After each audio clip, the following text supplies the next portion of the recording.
One of the benefits of sharing with you what we do is that every now and then we stumble across a winery so special, so boutique, and so small, we just can't wait to share it with you. Take a look at Keith M. Webster Wines.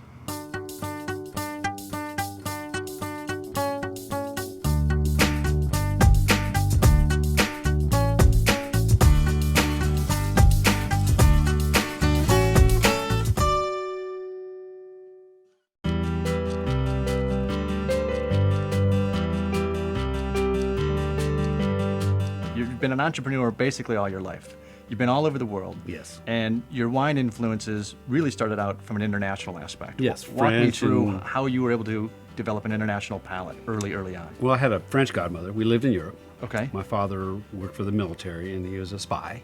So we got to go to all these really cool places. Am I safe in you disclosing that? Well, he's dead now, so Okay. he can't kill you. Okay. Okay, very like that.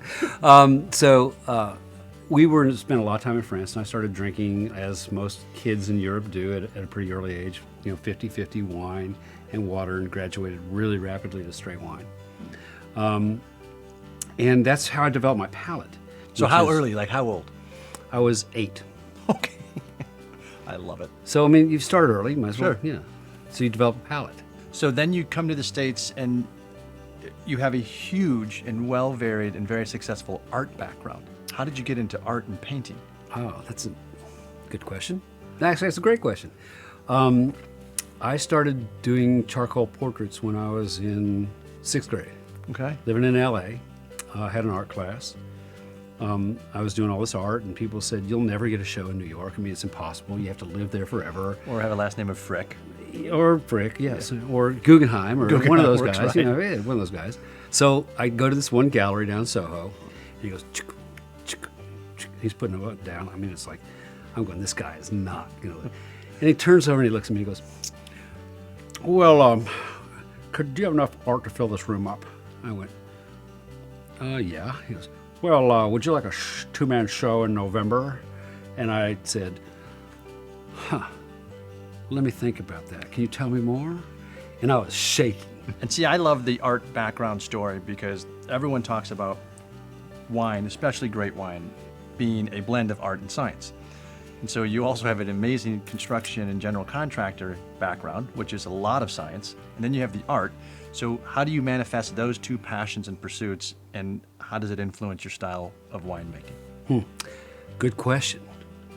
So I know what I like. Okay. And What is that? I like elegant wines that are relatively simple to start with. However, as they sit in your glass, one of the things that I really, really, really appreciate is being taken on a journey. So this wine, if you open it up and start sniffing it and doing all the wine geek sort of stuff to it, smells pretty good. You get a little bit of nose here, and tastes like, we got a little bit of cherry. And so in 10 minutes, it smells like something else and tastes like something else. By the time you get to the end of the bottle, you have taken a journey across time and space, and you've smelled all sorts of things because it just changes.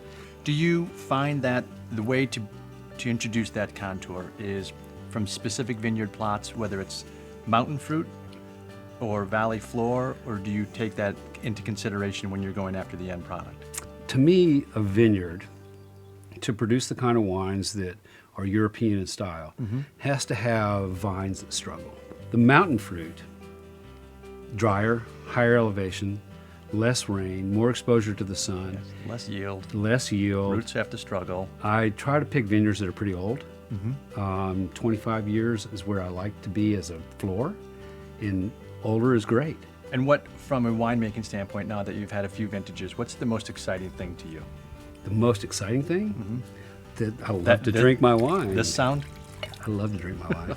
It's the most famous thing in the world to be able to drink great wine. Cheers to that. Salud. I'm always blown away by people that can sacrifice everything to pursue a dream. And today we saw that 100 cases, very, very small production. Do yourselves a favor, get some of this wine. Thanks for all your support.